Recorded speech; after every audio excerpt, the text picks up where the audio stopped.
Bonjour et bienvenue à tous sur Madla Radio pour une nouvelle émission en direct des locaux de Plosévet. Alors une nouvelle émission synonyme de jeux vidéo principalement et également de blagues. Alors pour citer un petit peu tout ça, on fera 2 chroniques jeux vidéo par Angelo, également les chroniques blagues. On enchaînera par une petite pause musicale et on enchaînera à nouveau par 2 chroniques jeux vidéo de Valentin, toujours les chroniques blagues. Et on vous saluera et vous dirons à une prochaine fois. Salut à tous.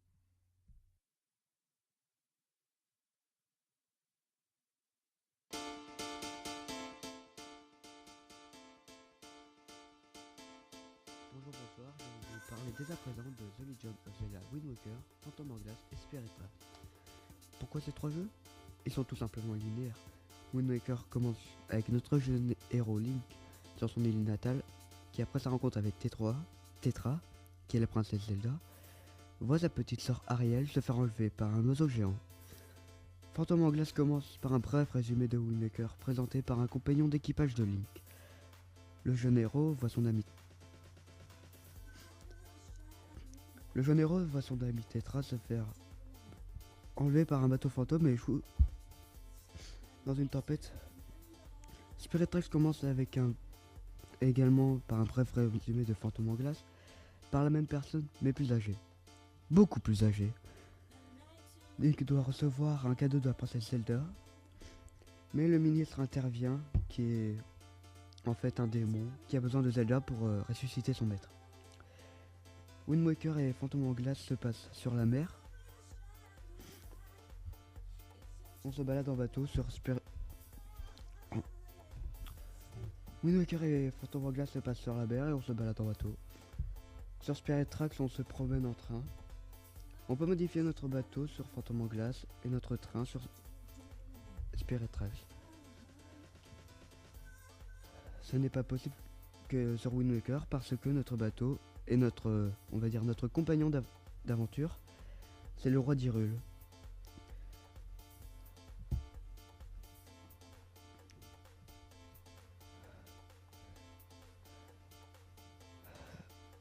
Alors Ganondorf sera le boss dans Wind Waker, Bellum sera le boss final dans Phantom Hourglass. Le roi des démons, tel est le nom du boss final de Spirit Tracks. Certes, le nom est vague. Personnellement, si je devrais noter ces 3 jeux sur 20, Wind Waker aurait la note de 20 sur 20. Quant à Phantom Hourglass, il aurait la note de 18 sur 20. Et Spirit Tracks aurait une note de 15,5 sur 20. Parce que je trouve beaucoup moins de génie, moins d'énigmes que dans les 2 autres jeux. L'histoire de Wind Waker est très très longue, avec une carte finale qui est gigantesque, mais une histoire très prenante. La carte de Phantom Hourglass est la même que celle de Wind Waker, mais un scénario moins prenant et beaucoup moins évolué. La map finale de Spirit Tracks est beaucoup moins grande, du moins j'ai l'impression. L'histoire est de moins en moins prenante pour ma part, mais elle est très belle. Les graphismes sont à peu près les mêmes sur les 3 jeux. On dirait de la peinture à l'huile, mais au final c'est très beau et très travaillé. Bref, je vous ai parlé brièvement de ces 3 jeux qui sont tout simplement magiques.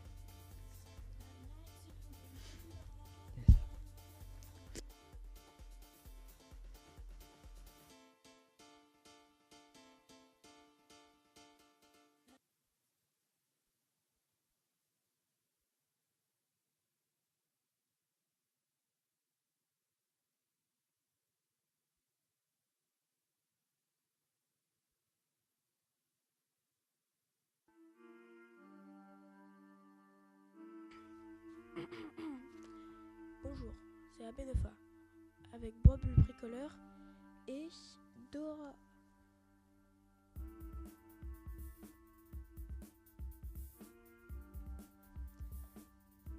Bonjour, je vais vous présenter quelques blagues. Alors, la première. Veuillez excuser Sandy pour le PS. Pendant quelques jours, hier, elle est tombée d'un arbre et s'est déboîtée la hanche. Jérôme était absent hier car il avait mal au ventre. Il a aussi vomi tous ses boyaux. Veuillez excuser Bradon pour hier. Il avait la diarrhée. Entre parenthèses, rature sur le mot. fin de la parenthèse. La diarrhée, la chiasse. Un deuxième petit bêtisier, le bêtisier des sciences. Si vous criez pendant 8 ans, 7 mois et 6 jours, vous produiriez assez d'énergie de son pour chauffer votre tasse de café. Deuxième, si tu pètes continuellement pendant 6 ans et 9 mois, assez de gaz est produit pour créer l'énergie d'une bombe atomique. Une bombe atomique! Le cœur humain crée assez de pression quand il pompe le sang dans le corps pour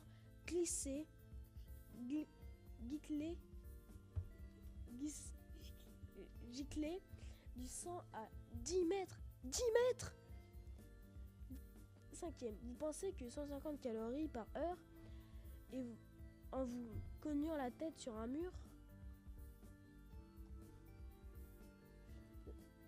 La fourmi peut soulever 50 fois son poids, tirer 30 fois son poids et tomber toujours sur son côté droit lorsqu'elle est intoxiquée. Un cafard vivra 9 jours sans tête avant de mourir de faim. 9. Certains lions s'accouplent 50 fois par jour. C'est complètement débile, 50 fois. Les papillons goûtent avec leurs pieds. Comment on peut goûter avec ses pieds? C'est dégueulasse. C'est dégoûtant même. Même pas y penser. Les éléphants sont les seuls animaux qui ne peuvent pas sauter. En même temps, avec leurs fesses, c'est gros. On peut comprendre. L'urine de chat brille sous la lumière noire. Comment le pipi de chat peut briller dans la lumière du noir? C'est bête. C'est comme si c'était une lampe torche. L'œil d'une autruche est plus gros que son cerveau. En même temps, c'est une autruche. L'étoile de mer n'a pas de cerveau. C'est une étoile de mer. L'ours polaire sont gauchers. Pourquoi ils seraient pas droitiers? C'est bête ça.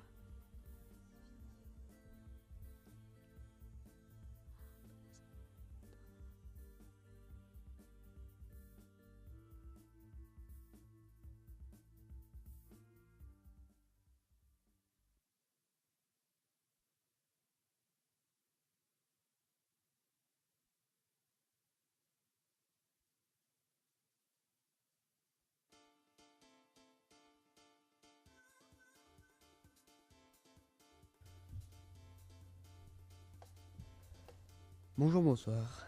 Je vais vous parler maintenant de The Legend of Zelda Twilight Princess, qui est pour moi le meilleur jeu de cette série. Ce jeu est développé et édité par Nintendo. Il est disponible sur Wii seulement. Pendant 5 ans, il a été la meilleure vente de cette console.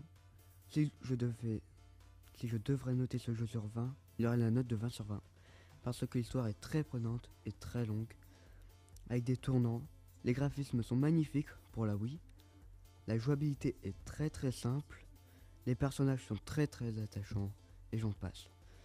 L'histoire commence avec notre héros qui doit remettre une épée à la princesse Zelda, mais au moment du départ, Link se fait attaquer par des monstres, alors que Zelda et les enfants du village se font enlever. Le jeune héros se réveille et commence à courir vers la plaine d'Hyrule. Mais un envoyé de Ganondorf le saisit. Mais la déesse intervient, mais malgré ça, Link est tout de même transformé en loup. C'est à ce moment-là que Midona fait son apparition et aide Link. Je vous épargne le reste de l'histoire. La carte est très grande, même si on peut se téléporter à certains endroits. Ce jeu ne se déroule pas de la même façon que dans Skyward Sword. Au lieu de tourner en rond dans le ciel, la forêt de Firon dans le volcan et dans le désert de l'Anel, je m'explique. Il y a 9 donjons dans Twilight Princess, donc 8 zones sans compter le ciel. Twilight Princess réussit à la fois à s'ancrer parfaitement tout l'univers de Zelda en magnifiant la recette d'Ocarina of Time. tout en complétant ces phrases traditionnelles par d'autres beaucoup plus inattendues. On nous avait promis des donjons plus vastes et plus riches, mais on ne s'attendait pas à ce qu'ils soient quasiment occultés par des scènes cultissimes dont je préfère ne rien vous révéler. Les heures se défilent à une vitesse vertigineuse, sans qu'on ne relâche son attention à aucun moment. Pas aussi marquante que prévu, les musiques se font un peu discrètes, malgré quelques thèmes grandioses. On retrouve même un grand nombre d'airs connus, entièrement remixés, qui devraient ravir les connaisseurs. Pour schématiser l'histoire, sans rien révéler d'important, sachez que la carte consiste principalement à restaurer la lumière dans les différentes contrées d'Hyrule, enveloppées par les ténèbres. C'est très sommaire, mais je vous préfère vous laisser la surprise, sachant que l'aventure réserve un nombre incroyable de rencontres insolites et de scènes mémorables. Faisant fi de toute la pression qui pesait sur ses épaules, The Legend of Zelda Twilight Princess continue bien l'apothéose de la saga et n'aura jamais de mal l'unanimité auprès des joueurs. À la fois poétique, onirique, violente et sauvage, cette œuvre magistrale renferme tout ce dont on pouvait rêver et s'impose comme le fer et la lance incontestable de la Wii. Voilà, je vous ai parlé un peu de ce jeu, je vous conseille fortement de vous l'acheter.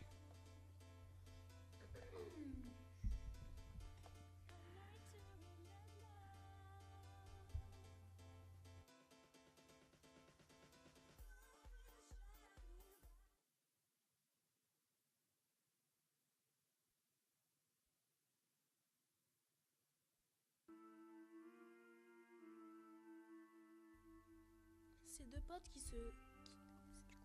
Pardon. Ces deux potes du conservatoire qui se croisent en rue. Salut, tu deviens quoi? Tranquille, ça marche. Je viens de tourner un film. C'est réalisé par Spielberg. Steven Spielberg? Non, Jean-Michel Spielberg. Mais bon, je te donne la réplique au Banderas. Antonio Banderas? Non, Kevin Banderas. Mais le premier rôle féminin est quand même tenu par Bellucci. Non. Quoi? Monica Bellucci?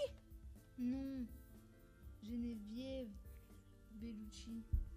Mais c'est quand même Lalanne qui fait la musique du film. Quoi, Francis Lalanne? Ouais, Francis Lalanne.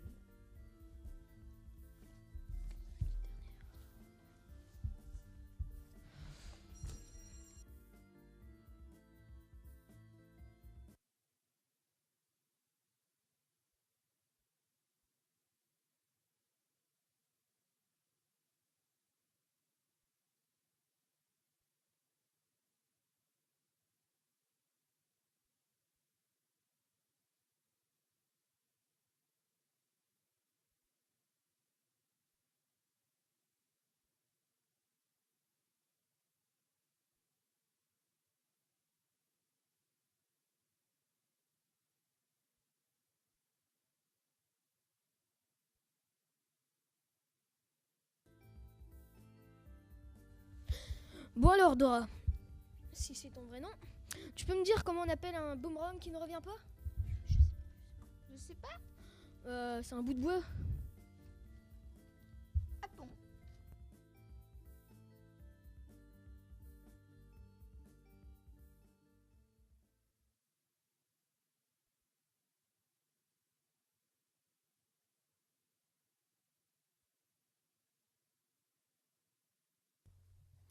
Je vous propose donc tout de suite maintenant une petite pause musicale avec Azora, donc qui chante 23 secondes to Love.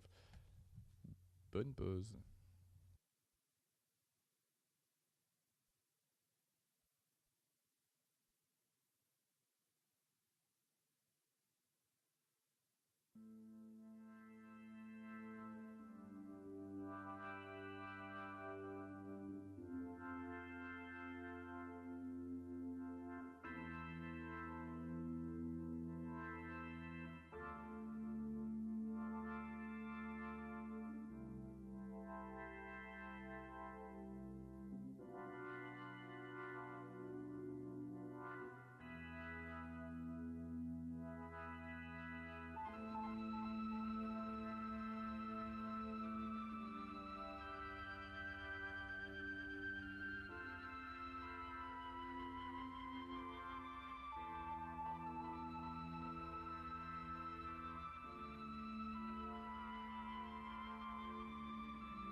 Et voilà, après la petite pause musicale, il s'agissait donc d'Azura avec 23 secondes sous Love. J'espère que ça vous a plu.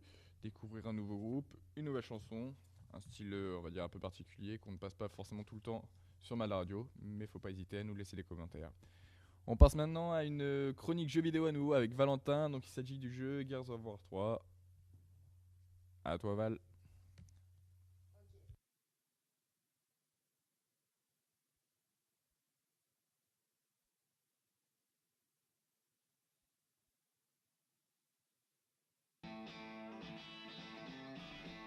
Ok, salut à toutes et à tous, et nous voilà pour deux nouvelles chroniques jeux vidéo. Et la première est Gears of War Judgment, sauf que Jonathan s'était goré. Bon. Et un peu après, Max Payne 3. Alors on va commencer par Gears of War. Après une trilogie bien mouvementée et dont le final ne laissait guère de place à une suite, que faire pour poursuivre l'exploitation de la série? Bah revenir en arrière, tout simplement, et explorer les débuts de l'invasion Locust. C'est donc quelques mois après le fameux E-Day, alias le jour de l'émergence, c'est là où les Locustes ont commencé à débarquer, que se déroule Jugement, titre accordé au jeu pour une raison tout simple: ces héros sont jugés pour trahison et désertion par les leaders du COG.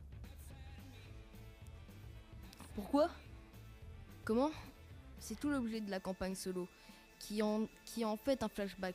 Chaque chapitre correspondant à un témoignage des membres de la nouvelle équipe, soit Baird et Cole, les personnages des Gears of War, de vieilles connaissances 10 ans plus jeunes, et Garon et Sophia, deux nouveaux venus.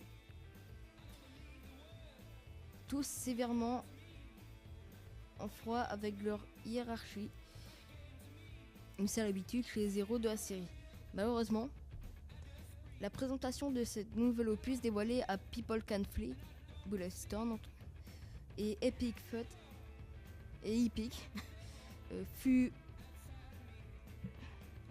l'approche générale, à savoir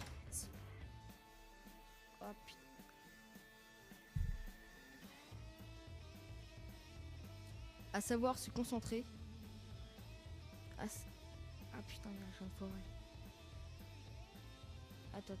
à savoir se concentrer sur l'action et en finir avec l'alternance couloir cinématique, selon les propres mots de Cliff Bleszinski. Bon, assez dur à prononcer, mais bon. Oh là là. Qui semble mettre dans le lot ses propres productions passées. Ainsi, Gears of War Judgment contiendra plus d'action et minimisera les présences de cinématiques, préférant inclure la narration directement dans le jeu, dans quelques buts précisément.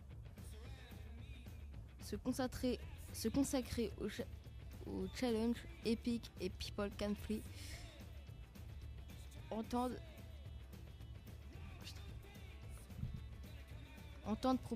proposer un titre capable d'offrir un gros challenge et ont dans ce but mis au point le S3S Smart Span System, en analysant le comportement du joueur et sa position. Le S3S modifie la manière dont les ennemis apparaissent.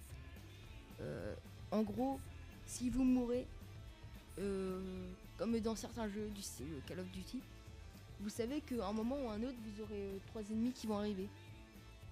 Et puis là, avec le S3S, les spawns ne seront pas pareils. Vous aurez d'autres sortes d'ennemis, comme vous avancez, vous avez 3 gros balaises ennemis devant vous, vous faites buter, vous réapparaissez, ce ne sera pas les mêmes. Ça, c'est assez bien quand même. Alors, quitte à vous faire face... Bon. Pour être plus clair... Attends, tu peux couper? J'arrive pas à...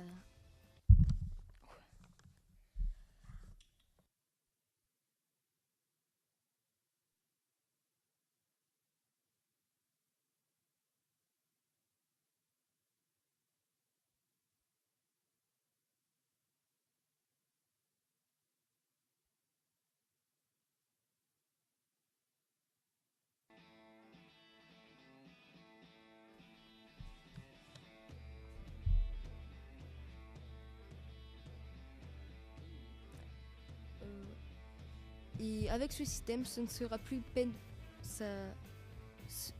Avec ce système, ce serait peine perdue puisque le respawn des créatures sera différent.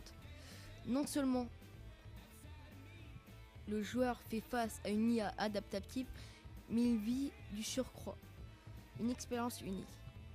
Et l'équipe de développement n'hésite pas à affirmer que Jugement sera l'épisode le plus intense à ce jour de la franchise des Gears of War. Carrément. Ouais. Du coup, Pip and Can Flee, l'épisode n'a pas eu peur de revoir un peu les commandes de façon à le rendre plus nerveux et plus réactif. Plus de questions de faire tourner les grenades autour de votre tête pendant 5 secondes, ça serait trop lent. Vous risquez de vous faire écharper outre le mode solo classique. Jugement comprendra également un mode déclassified, comme on le disait, la campagne solo et la mise en scène des témoignages de l'équipe durant son procès. Dans ce mode, le joueur accède à de nouveaux segments témoignages, des niveaux correspondant aux sections censurées des rapports de la COG.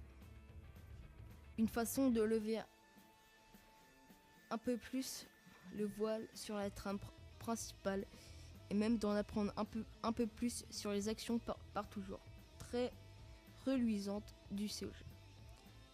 Chaque découverte venant se greffer sur la campagne principale pouvant même apporter un bonus.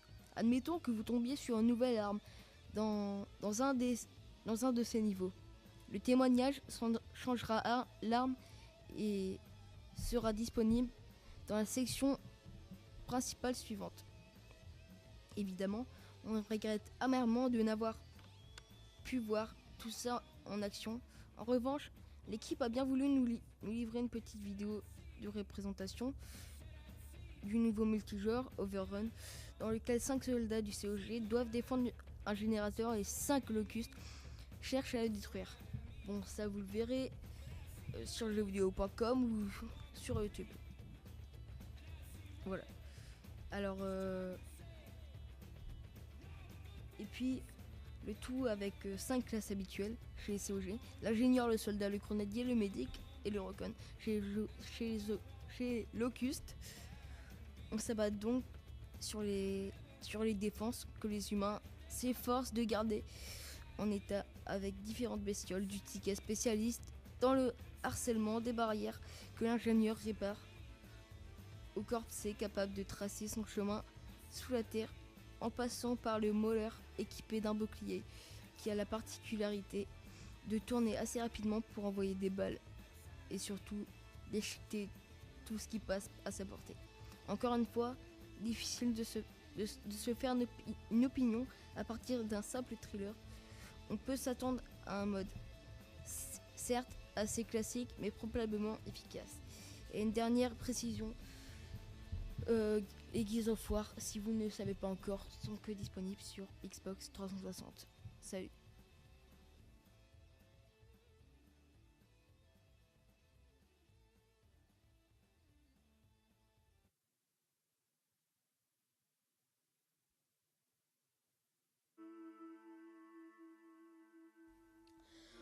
Alors, hier j'étais sur internet et j'ai vu un forum.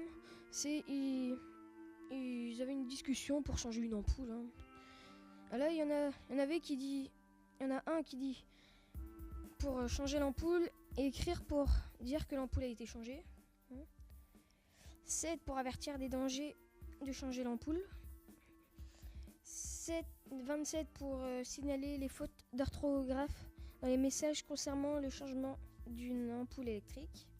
53 pour engueuler les correcteurs de fautes d'orthographe. 41 pour corriger ceux qui engueulent les correcteurs de fautes d'orthographe. Ouais, un peu normal. 6 pour débattre s'il faut dire ampoule électrique ou lampe. 6 pour qualifier les 6 précédents de coincés. 2 professionnels de l'industrie qui écrit pour dire que le terme correct est et l'ampoule incandescente. 15. Je sais tout prétend avoir été dans l'industrie et que dire ampoule électrique est parfaitement correct. 109 pour signaler que ce forum ne concerne pas les ampoules électriques et que, s'il vous plaît, discutez de ce forum ampoule électrique. 27 pour envoyer des messages internet que l'on peut découvrir les différents ampoules électriques. 12 pour signaler que le droit à la lumière n'est pas une constitution. 1 pour envoyer la photo d'une ampoule électrique et une autre d'une type qui ressemble à une. Salut à tous. Des Bob l'éponge.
Bonjour, et nous revoilà pour la deuxième chronique jeux vidéo. Et bon, alors ça sera sur Max Payne 3, Xbox 360, PS3 et PC, qui est sorti le 1er juin 2012 en France par Rockstar Games. Petite intro pour situer le personnage. Max Payne quittant la grisaille new-yorkaise au profit du soleil de Sao Paulo, troquant sa veste en cuir, et bah ouais, l'original, pour un débardeur dans un troisième opus, même pas dévoilé par Remedy. Plus d'un fan s'est laissé aller au réflexe compréhensible du « non mais, oh, c'est quoi ce foutoir ?» Et quoi, il a arrêté les antalgiques ?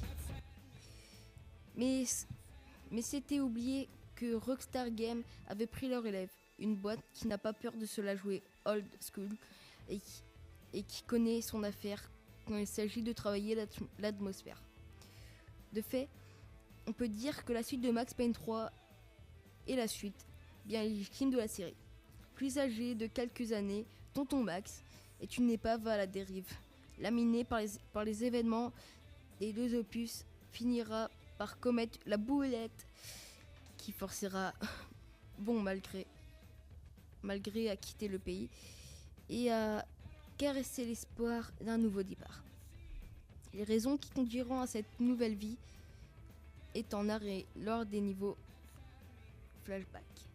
La campagne, le gameplay très réaliste avec une bonne maniabilité, sauf la sensibilité qui est un peu dure à régler. Tout ce qu'on a pu aimer dans les premiers épisodes est au rendez-vous. Ce qui n'empêche pas Rockstar de faire évoluer le personnage devenu plus badass sans pour autant s'être changé en héros de Gears of War. En vérité, le gameplay offre des sensations très proches des opus originaux, un côté old school qui se ressent d'ailleurs dans les dégâts vite encaissés, pouvant rapidement vous mettre à terre. Les antidouleurs, faisant toujours office de kit de soins, ont tendance à ne pas sagement vous attendre au milieu du chemin, tous les 3 mètres. Rockstar a tendance à ne pas sagement... Rockstar a donc conservé le fondamentaux de Remedy, à la base de bullet time, cet effet au ralenti à la Matrix, qui se recharge en fonction de vos tirs des sauts au ralenti, permettant d'aligner des cibles en évitant les milliers de balles qui pleuvent dans les phases d'action les plus musclées. L'occasion d'admirer le travail accompli sur les animations, aussi bien dans les façons dont Max se réceptionne. Les nouveautés, de petites nouveautés d'importance, toutefois leur apparition. En premier lieu, après un dodge, le joueur a la possibilité de rester allongé au sol pour finir le travail en évitant de s'exposer aux balles. La plus notable introduction Rockstar demeure toutefois l'action cinématique, qui permet de repasser sans transition d'une scène coupée à l'action. Le joueur reprendra progressivement le contrôle. Il y a un mode arcade, toujours en solo. Le mode arcade permet de rejouer les missions de la campagne en cherchant à booster vos scores grâce à vos performances ou d'opter pour le mode New York Minute, qui consiste à jouer avec un temps limité. Je passe à ma deuxième feuille. Alors, le mode multijoueur, toutefois la grosse et inattendue innovation, ici c'est évidemment le multijoueur, dans lequel Rockstar a même trouvé le moyen d'intégrer intelligemment le mode bullet time. On se demande bien comment. Plutôt fourni, le multijoueur s'étend du combat à mort classique et des modes qui deviendront sans doute assez populaires. On pense notamment à celui dans lequel deux joueurs endossent les rôles de Max et de Roll Passo, son compagnon de route du solo. Seul contre les autres joueurs, les deux lascars doivent survivre aussi longtemps que possible à la chasse à l'homme. Les bonus, les voix sont maintenant en anglais, car si vous avez joué à Max Payne 1, ce sont en français qu'elles sont. Les graphismes qui sont assez bien. C'est pas le moteur de Frostbite 2, mais on peut quand même en mettre une note de 17/20. Avec une durée de vie. Avec une durée de vie bien adaptée au jeu. Le réalisme des impacts de balles, très impressionnant. Et puis je vous donne la note de jeuxvideo.com parce que personnellement c'est mon site préféré. 18/20. Et quand on s'appelle Max Payne et qu'on doit collectionner les fantômes, il faut bien être naïf pour s'imaginer pouvoir prendre un nouveau départ sous le soleil latin du Brésil. Pas de bol, Max, les cadavres te suivent toujours et ton manque de jovialité ne va pas s'arranger. Et les notes de moi, X29 et de Link DJ, en gros celui qui fait les chroniques Zelda, 17/20.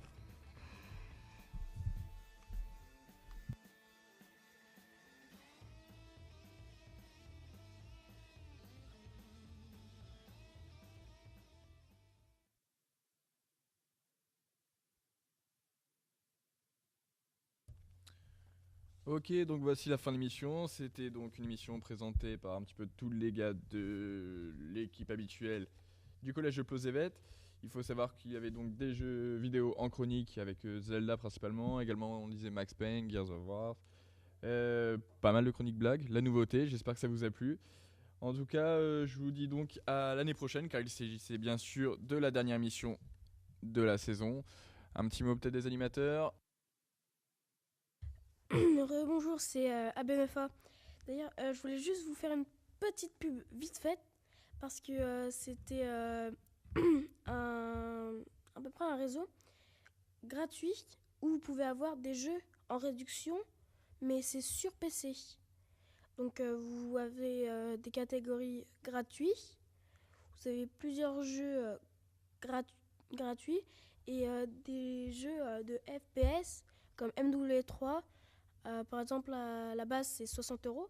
Le jeu, là il vous coûtera plus que 30 à 35€ pour certains.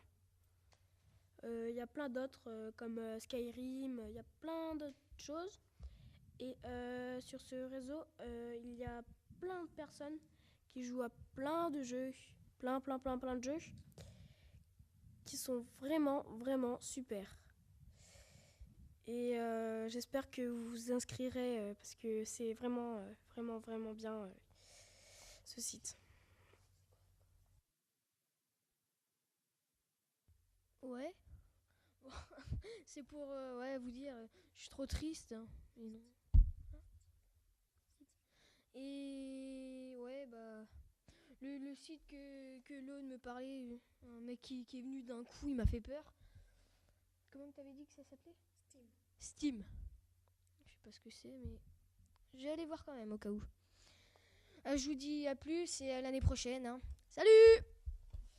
Salut! Pour dire qu'il faut regarder Dora, c'est trop bien. Au revoir. Et ouais, et juste pour vous préciser, bon, à l'année prochaine, et aussi, si vous voulez mon gamer tag, je vais le dire entièrement, X en petit, après un grand X, Val en majuscule, grand X, petit X, 29. Je suis sur Xbox 360, PGM, je joue à Battlefield 3, MW3 principalement, et quelques fois Minecraft. Allez, salut! Merci à tous d'avoir participé à l'émission. J'espère, cher public, que ça vous a plu. N'hésitez pas à nous retrouver ainsi que les émissions présentes sur madlaradio.fr, rubrique collège Pleuzevet. Donc merci à Mick, à Valentin, Donovan, Hugo et Angelo qui étaient présents pour l'émission aujourd'hui. Je vous dis donc à l'année prochaine.